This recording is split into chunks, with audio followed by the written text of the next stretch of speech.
कि क्या है और कैसे समझें? संसार में रहकर अपने इष्ट से और गुरु से कुछ मांगना चाहिए या नहीं? कभी कभी लगता है कि देखो, पहली बात इतनी समझ लो, जब तक हम देह भाव में हैं तब तक अभाव ही अभाव है। इसमें चतुराई किसी की नहीं चलेगी। जब तक शरीर भाव है, मैं पुरुष हूं, मैं स्त्री हूं, तब तक अभाव ही अभाव है, मांग ही मांग है। और जब हमारे अंदर या तो स्वरूप का ज्ञान हो तो स्वरूप में अभाव नहीं है कभी। पूर्ण, उसे अखंडानंद कहते हैं, पूर्णानंद कहते हैं, ज्ञानानंद कहते हैं, विज्ञानानंद घन कहते हैं। अपना स्वरूप जो आत्मा जो है वो आनंदमय है। और सब आत्माओं की आत्मा भगवान श्री कृष्ण है, भगवान श्री हरि है, भगवान श्री राम है। जब हम आत्मसमर्पण कर देते हैं, दो भाव होते हैं, या तो ज्ञान हो जाए और या आत्मसमर्पण हो जाए, आश्रय, भगवद आश्रय। तो हमें पता है कि हमारे भगवान सर्वज्ञ हैं, तो हमें उनको जनाने की कोई जरूरत नहीं है। और सर्वशक्तिमान है, वो जो चाहे सो कर सकते हैं। तो जो हमारे पास व्यवस्था दी वो हमारे योग्य है, क्योंकि वो सर्वज्ञ है, सर्वशक्तिमान है और सर्वत्र है और हमें बहुत प्यार करते हैं। फिर मांगना बनता ही नहीं। पर अगर मांगे, पहले तो बात मांगना बनता नहीं, क्योंकि वो सर्वज्ञ है, उनसे क्या मांगे, वो तो जान रहे हैं। और हम उनके आश्रित है, जैसा चाहे वैसी व्यवस्था करें। शुद्ध भक्ति का स्वरूप है, जोई जोई प्यारो करे सोई मोहि भावे। मुझे कुछ नहीं चाहिए, आप जैसी व्यवस्था करो। जैसे एक छोटा बच्चा माँ के अधीन होता है तो बाल भोग कब कराना है, राजभोग कब कराना है, माँ को पता होता है ना। तो अनंत माताओं का वात्सल्य लेकर भगवान जो हमारे प्रति विधान कर रहे हैं, हमको मांगने की जरूरत नहीं है। जैसी परिस्थिति दी है, जैसी स्थिति दी है, जैसी व्यवस्था दी, हम उसमें राजी रहे। पर ऐसी अगर भक्ति नहीं आई है तो एक नियम ले ले कि मुझे मांगना है तो सिर्फ भगवान से मांगना है। उसको भी भगवान ने भक्त कहा है। आर्त, अर्थार्थी, जिज्ञासु, ज्ञानी, चारों को भगवान ने एक पंक्ति में रख करके कहा है। पर ज्ञानी को कहा है अपनी आत्मा।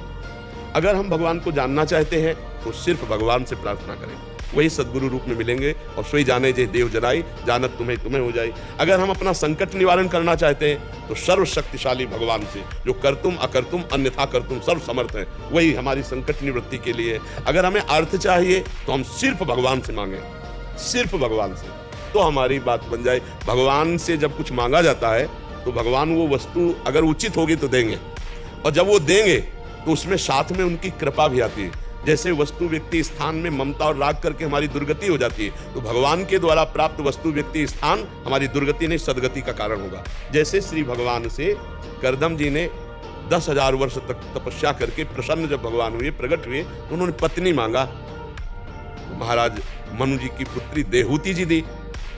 इसके आगे नहीं मांगा कुछ, पर भगवान अपनी तरफ से बोले कि मैं तुम्हारा पुत्र बन के आऊंगा और तुम्हारा कल्याण करूंगा। भगवान से अगर हम संसार भी मांगे तो उस संसार में भगवान बीच में स्वयं आएंगे और हमारा कल्याण करेंगे। तो अगर यद्यपि तो मांगना नहीं चाहिए, पर यदि मांगना है तो सिर्फ प्रभु के अनन्य होकर प्रभु से मांगो। एक भरोसो, एक बल, एक आस विश्वास। आशा तो सिर्फ प्रभु से अपने। तो बढ़िया बात। निष्काम भक्ति का तात्पर्य होता है कुछ भी भगवान से न मांगना, अपना सब कुछ भगवान को समर्पित करके निरंतर भगवान की प्रसन्नता हेतु कर्म करना, भगवद स्मरण करना। उसकी कामना है ही नहीं, क्योंकि उसने अपना कुछ अब रखा ही नहीं। तनुवांग मनोभिरमलई सुहम तवि वास्तिता। शरीर अर्पित कर दिया, मन अर्पित कर दिया, प्राण अर्पित कर दिए, स्वयं अर्पित हो गया। अब हमें क्या मांगना?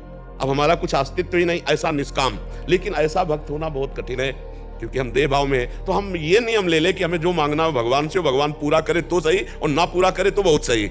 हमें भजन नहीं छोड़ना, अश्रद्धा नहीं करनी, क्योंकि भगवान सर्वज्ञ, हमें वही देंगे जिससे हमारा हित होगा।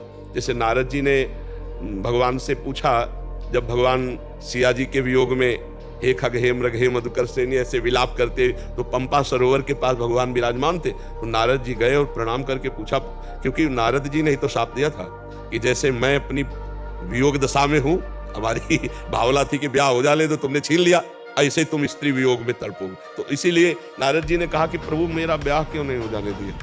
तो प्रभु ने कहा कि मैं अपने भक्तों को बहुत प्यार करता हूँ, मैं अपने भक्तों को कभी माया स्वेच्छा से नहीं देता। अगर आप हमसे ये न कहते जे विधि होए नाथी तुमोरा, तो कुछ सोच भी लेते। लेकिन आपने जब कहा जे विधि होए नाथी तुमोरा, तो फिर हमने कहा जे विधि हुई है परम हित, हित है नहीं परम हित, इसीलिए हमने ब्याह नहीं किया। भगवान से हम मांगे, अगर हमारा उसमें हित नहीं है तो हमारे भगवान नहीं देंगे।